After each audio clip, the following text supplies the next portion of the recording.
বরাইল বরণী লইয়া কন্যার বাড়িতে, সেই খুশি রই বন্যা বইল সারা বাড়ি দূরে বন্ধুরে।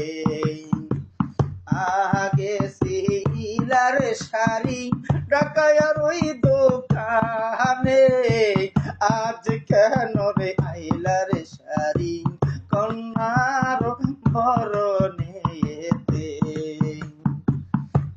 আগে সিলার শাড়ি ঢাকায়ার দোকানে, আজ কেন আইলার শাড়ি